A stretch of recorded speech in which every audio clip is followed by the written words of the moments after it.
বন্ধুরা, বর্ষাকালে জবা গাছের কুঁড়ি কি ঝরে পড়ে যাচ্ছে। আমার এই গাছটায় এই সমস্যা দেখা যাচ্ছে। তো কমেন্টও এসেছিল 2-3 দিন আগে। তো আজকে যখন এই সমস্যাটা দেখলাম তা ভাবলাম আপনাদের সঙ্গেও শেয়ার করে দিই।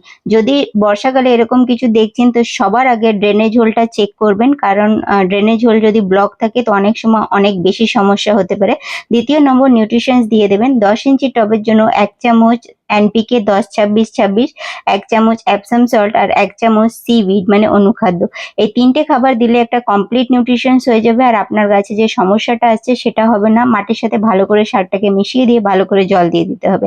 আর এই দেখুন, এই ধরনের ফুলটা ফোটে। এটা ওই গাছ থেকে ডাল কেটে তৈরি করেছিলাম। ওটা মাদার প্লান্ট ছিল যেটাতে এখন ফুল আসছে না, কিন্তু যেটা চারা তৈরি করা হয়েছে তাতে কিন্তু খুব ভালো ফুল আসছে। চ্যানেলে ভিডিও আছে, অবশ্যই গিয়ে দেখে নেবেন। আর এই ধরনেরই ভিডিও আপনাদের সঙ্গে শেয়ার করি, তাই চ্যানেলটা অবশ্যই সাবস্ক্রাইব করবেন, লাইক করবেন আর শেয়ার করবেন।